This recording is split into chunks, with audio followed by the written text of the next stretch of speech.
Ok, salut à tous, lundi 27 avril, on est parti pour le warm-up. Aujourd'hui, on va travailler surtout sur des Tabata. 20 secondes de travail, 10 secondes de pause, 20 secondes de travail. Il y a 8 passages comme ça alternés de travail et récupération. Donc l'échauffement, c'est un Tabata. Pendant les 20 premières secondes, vous allez démarrer avec du squat. Ok? Je rappelle, on vient naturellement s'asseoir. Ok? Je ne vais pas pouvoir vous corriger sur votre squat. Donc on va le faire là, poids de corps pour l'échauffement. Ce que je vous demande pour ceux qui ont l'impression d'avoir du mal sur le squat, c'est de mettre quelque chose sous vos fesses et de venir tranquillement toucher ce quelque chose en essayant de regarder loin devant et de garder la poitrine plutôt vers le haut et ne pas trop se pencher vers l'avant. Souvent c'est ça l'erreur, on manque de mobilité, on plonge vers l'avant, les fesses vont vers l'arrière, on essaye trop à mettre les fesses en arrière, on se dééquilibre. Ok ? Pensez à vos enfants qui vont à la place quand ils ramassent des cailloux, ils se penchent et ils ramassent des cailloux. Mais souvent c'est la position la plus naturelle. Donc aujourd'hui très simplement, vous essayez de vous asseoir, peut-être toucher quelque chose et remonter. Plus vous avancez dans les secondes, plus vous cherchez à aller bas. Ça marche ? 20 secondes, premier mouvement, les squats, travail bas du corps. 10 secondes de pause, ensuite les 20 autres secondes. Je me mets en position push-up et vous allez devoir pendant 20 secondes toucher l'épaule, repousser. Toucher l'épaule, repousser. Quand vous avez décroché la main droite, mettez une grosse pression main gauche et je touche. Quand la main gauche va venir toucher l'épaule droite, mettez une grosse pression dans l'épaule droite. Ce que je vous demande, c'est de ne pas, quand vous lâchez la main, plonger la hanche vers le sol ou vous décaler sur un côté. Vous devez avoir vraiment un corps parallèle au sol et éviter que les hanches plongent. Et ça passe par vraiment une grosse contraction au niveau centre du corps, fessiers, cuisses, et une ceinture tout là-haut très solide avec une contre-pression quand vous venez toucher. Voilà. Ok?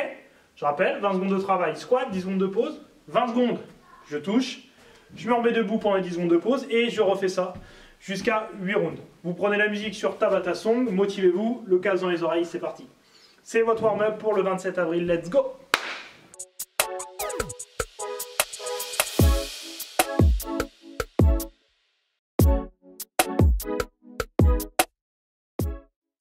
Non, voilà, on est parti pour le Metcon. Comme je vous l'ai dit aujourd'hui, focus Tabata. Vous allez avoir 3 Tabata. Donc un Tabata avec 2 mouvements distincts et des burpees au nombre de 30. Deuxième Tabata, le même que le premier et 30 burpees.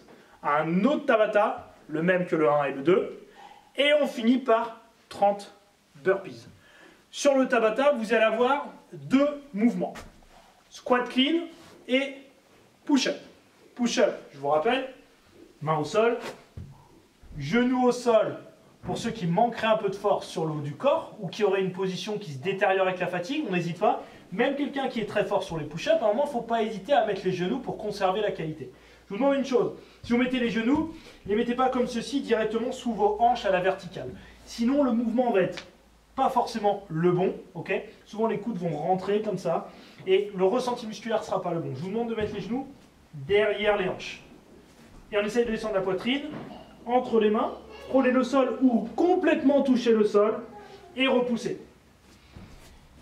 Je vais parler des filles, mais les gars c'est pareil. Mais les filles souvent j'entends, mais non mais je ne sais pas faire des pompes. Quand j'entends ça, c'est que vous pensez forcément à pompe comme ceci où je freine et je repousse, ou à genoux où je freine et je repousse. Ce qui va engendrer beaucoup de fatigue, c'est que par peur de ne pas y arriver, souvent on freine trop la descente. On freine, et donc à un moment on n'arrive plus à repousser. Donc ce que je vous demande, freinez, un moment relâchez vos sols, donc levez les mains, remettez les mains en place, contractez et poussez vite. Et là vous allez me faire des pompes. Ne me dites pas, ben non, mais ce n'est pas des vraies pompes. Ce sont des pompes. C'est juste qu'on a rajouté un paramètre pour réussir à les faire correctement. Et au fur et à mesure, on va grimper comme ça en intensité. Ok?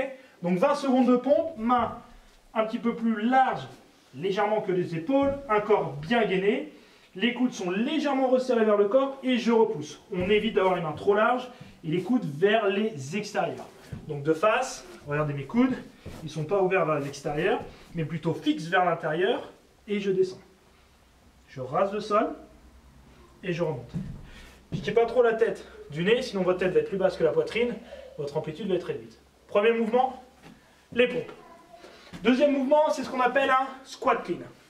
Je prends le ballon et je vous montre tout de suite le mouvement.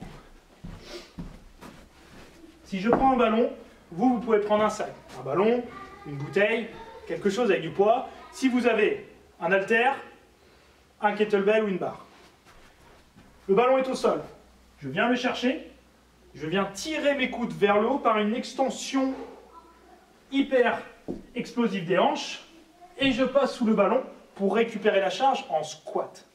Au ralenti, je tiens mon dos, je pousse d'abord dans les jambes. Ok ? Extension, genou, hanche, haussement d'épaule, tirage des coudes. Je glisse les coudes, en même temps je passe en squat. Et je remonte. À vitesse un petit peu plus élevée. Et je remonte. Je touche le sol. Et je remonte. Je touche. Hop. Et je redescends.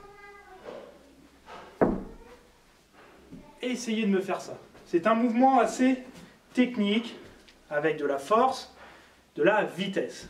On est explosif. Il faut vraiment mettre l'intention, mais de la vitesse pour cette charge sans vol.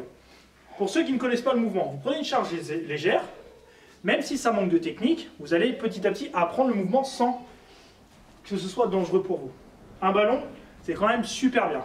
Votre job, c'est quand vous prenez le ballon, que les mains tournent autour du ballon et que le ballon ne tourne pas au moment où vous l'épaulez. Dernière chose, évitez de tourner le ballon. Les mains sont à l'extérieur et reviennent prendre le ballon en dessous. Donc je vous rappelle le job pour finir le Metcon. 3 Tabata. Chaque Tabata est composé de pompe, squat clean. Après chaque Tabata, 30 burpees. Et vous refaites ça. Tabata, burpees, Tabata, burpees, Tabata, burpees. Ça marche? Soyez forts, ça va piquer un peu.